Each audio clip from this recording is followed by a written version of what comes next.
Bonjour. Maintenant, on va voir comment créer les questions d'appareillement.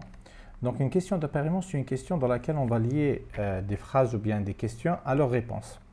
Donc, ici, toujours dans votre banque de questions, question ici, on va ajouter une question. Juste une petite remarque ici avant de continuer, c'est que vous ne voyez pas les questions précédentes. Donc, ici, il y a une option que vous pouvez cocher afin de montrer aussi les questions des sous-catégories. Donc, ici, puisqu'ici, il y a les QCM, questions appareillement et questions vrai-faux, c'est des sous-catégories de la catégorie par défaut, formation et learning. Ça veut dire le cours lui-même, c'est une catégorie par défaut qu'on ne peut pas supprimer. Donc, vous pouvez cocher ça là. Et du coup, vous allez avoir vos questions ici, la liste des questions.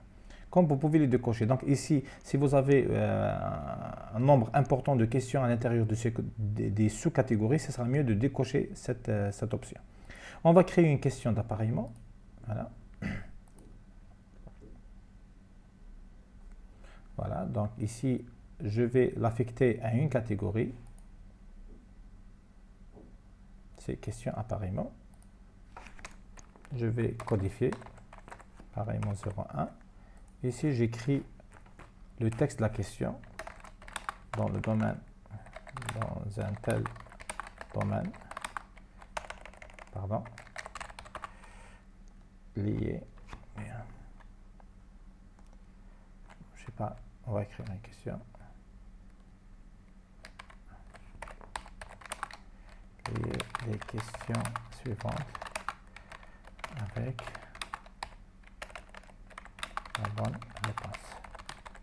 Quelque chose comme ça. Ça, c'est le feedback. Ça, c'est la question in. Ça, c'est la réponse.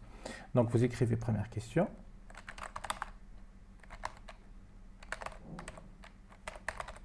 Vous voyez ici la réponse. Donner plus instruction, quelque chose comme ça. Donc, ici, question 2. Texte de la question 2. Ici, le texte de réponse. OK. 2. Ainsi de suite.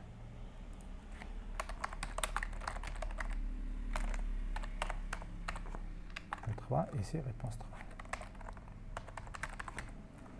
Et vous faites enregistrer. Donc, ici, avant d'enregistrer, c'est bon, tentative multiple, etc.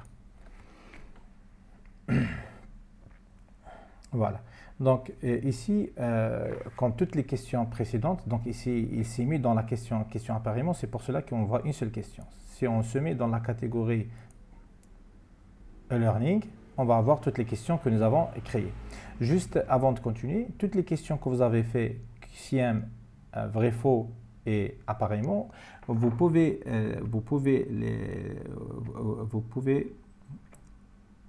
les tester, faire un aperçu, comment ça va être votre question, comment elle sera visible par les apprenants, bien par les étudiants. Voilà. Voilà, ça c'est question appareillement. Par exemple, et vous faites envoyer terminé, on va avoir un feedback, etc. L'autre question, par exemple, QCM, on va faire l'aperçu. Voilà. Donc j'ai fait choix multiple. Très bien, ok, voilà. Donc, j'espère bien que c'est clair. Donc, la prochaine étape, c'est la création et paramétrage de tests en ligne.